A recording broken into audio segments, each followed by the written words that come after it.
Okay, what we're going to do here is we're going to show you how to upgrade your S1 database. We added some new features. We added a backup manager to back up your database for you. No matter where the location is, it'll automatically create a backup folder. It exports all the data tables to Excel. And then also just basically we created an upgrade feature now, so now all the future databases that we release will be upgraded with these without too much difficulty. Alright, so all you gotta do is you're gonna right click, you're gonna download the file, and then you're gonna right click and you can just do extract all, and you can extract it to your desktop for right now.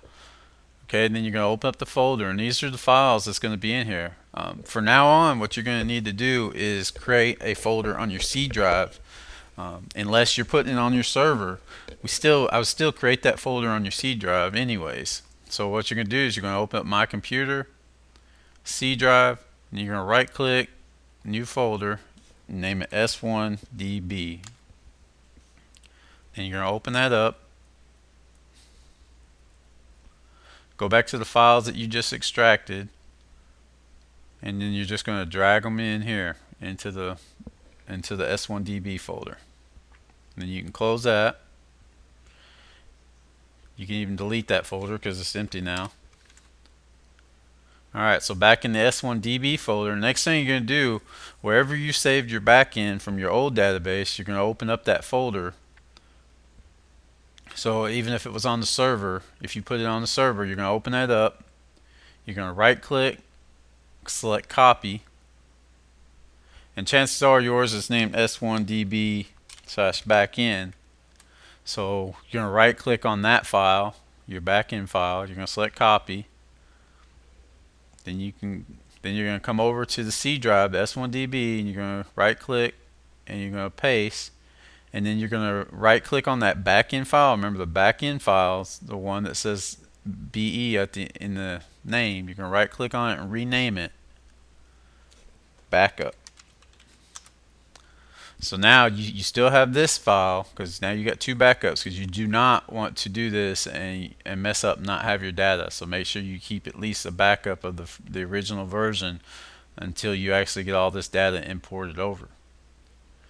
Okay, so we're going to minimize the server, and then we're going to open up this file right here, the front end file.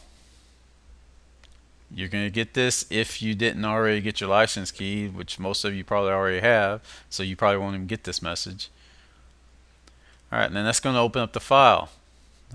Another feature we added and tell you where your backend file is currently located at.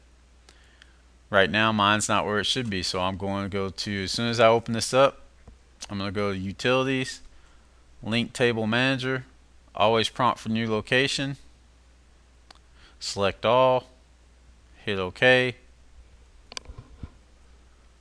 and then I'm going to link it. I'm going to go to my C drive, S1DB, where I put all those files, S1 data file, and right there is my new backend file. And the new backend file is going to have the current version included. So right now this is going to be 1.0.1. So I'm going to double click on that. It's going to tell me all my tables were linked. Now I can close it. Now when I open up this data, the table, you're going to see there's nothing in there, including drop downs. The reason for that is if you've already upgraded or edited your drop down menus, what good is it going to do us to overwrite that? We don't want to overwrite your drop down menus that you already have.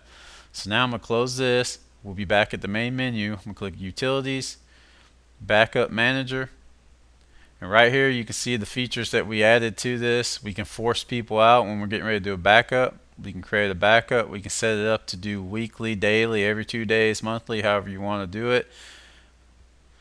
We can export all our tables to Excel. And then right down here is the portion where we're going to do our upgrade. Alright, so step one, as soon as you can see, you got to follow this in steps. So you got to do step one. Then it's going to tell you step one, this is where it's going to sync the database. It's going to sync your old database with the new database. And then you're going to hit yes. And it's going to say action completed. Now if that backup database wasn't inside that folder, then you'd get an error and it wouldn't work. Alright, so now we're going to do step two, and this is where it's going to actually import your data from your old database to your new database. And you're going to hit yes, action complete. Then I'm going to close this. Now when I go over to personnel and personnel data, you can see all my data was imported successfully, including my drop down menus. And that's all there really is to it. If you have any questions, though, feel free to send an email to support@armydatabase.com. Thank you.